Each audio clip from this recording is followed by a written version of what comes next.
Maravilha, bênção de Deus.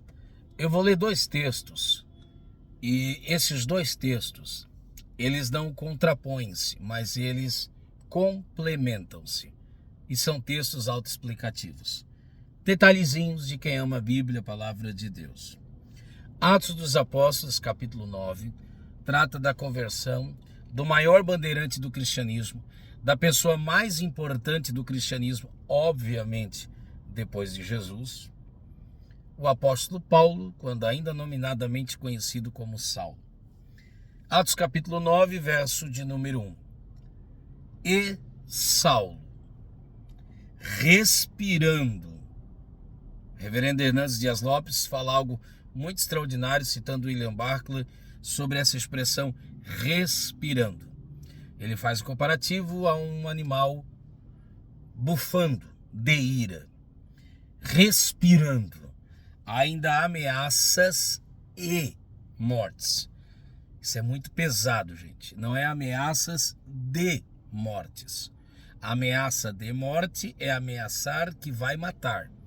Ameaças e mortes, eu tenho temor em dizer isso, mas eu subentendo que havia nas mãos de Paulo sangue inocente.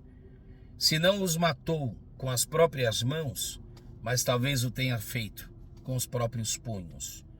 Isto é, votando, dando caneta e autoridade àqueles que assim o fazem. Romanos 1:32, não só quem faz, mas também quem consente. É bem terrível isso. Respirando ameaças e mortes contra os discípulos do Senhor. Coitadinho. Daqui a pouco o Senhor dos discípulos vai te encontrar, Paulo. Ele vai te derrubar, Paulo. Eu não sei se foi do cavalo, da jumenta, da égua, do elefante, da girafa. Eu sei que Paulo caiu por terra. Contrário do que prega o pseudo-evangelho, que diz que o indivíduo tem que ser exaltado, Paulo foi humilhado, quando ainda Saulo. Então o evangelho ele não vem para te levantar, inicialmente vem para te derrubar. É que quando Deus te derruba, ele te põe de pé. Satanás sim levanta para derrubar, e Deus derruba para levantar. Satanás sim exalta para humilhar, e Deus humilha para exaltar. Coisa maravilhosa. E pediu, grife aqui, cartas para Damasco, para as sinagogas, a fim de se encontrar-se alguns deste caminho. Olha o texto. Quer homens, quer mulheres. Os conduzisse presos a Jerusalém. A história você sabe. Paulo converte-se a Cristo, ficou cego e quando ficou cego passou a enxergar. E agora aquele que era perseguidor passa a ser perseguido. E aquele que prendia agora passou a ser preso. E em uma de suas prisões ele escreve a Carta de Amor, um livro lindo, nominadamente Filemon. Filemon, capítulo 1 e único. Então, verso 9. Todavia, Paulo está escrevendo uma carta. Peço-te, primeira pessoa do singular é a primeira pessoa do singular. Não é a narrativa na terceira pessoa, é na primeira. Antes, por amor, sendo eu tal como sou. Paulo, disse ele, o velho. E também agora prisioneiro, eu que prendi, agora sou prisioneiro de Jesus Cristo. 10. Peço-te por meu filho Onésimo, que eu gerei nas minhas prisões. Então receba esta palavra, a prisão não poderá impedir-te. A prisão não poderá impedir-te. Mais uma vez, a prisão não poderá impedir-te de gerar para Deus. Que gerei nas minhas prisões, o qual noutro tempo te foi inútil, mas agora a ti e a mim muito útil, e eu te tornei a enviar. E tu torna a recebê-lo como as minhas entranhas. eu bem o quisera conservar comigo, para que por ti me servisse nas prisões do Evangelho. Mas nada quis fazer sem o teu parecer. Paulo respeita o quadro hierárquico, é extraordinário. Para que o teu benefício não fosse como por força, mas voluntário.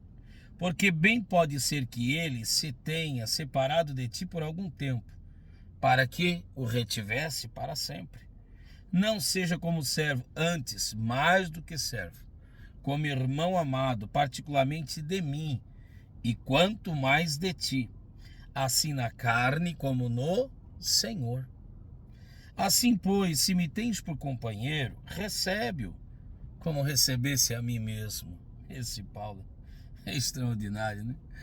Paulo não tem problemas em ser recebido como se fosse um Onésimo. Tá assim de Onésimo, que quer ser recebido como Paulo. Mas Paulo é Paulo que não se importa de ser recebido como Onésimo. E se fez, melhor dizendo, algum dano, ou te deve alguma coisa, põe na minha conta.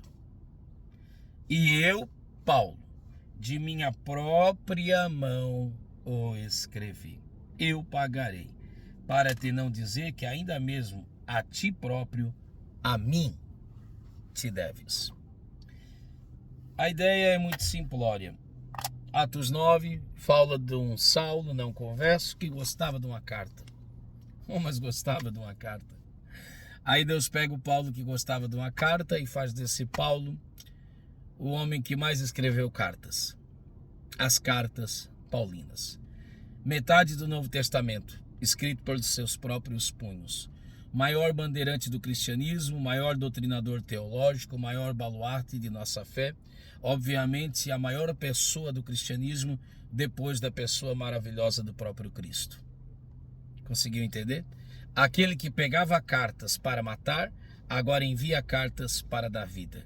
Aquele que pegava carta para aprisionar, agora libera cartas para libertar. O que Jesus é capaz de fazer na vida de um homem quando entrega-se a ele sem reservas. Que Deus nos ajude em Cristo Jesus. Não sou mais Saulo. Não envio mais carta queimando os outros. Não fico enviando mais cartas para matar, para aprisionar.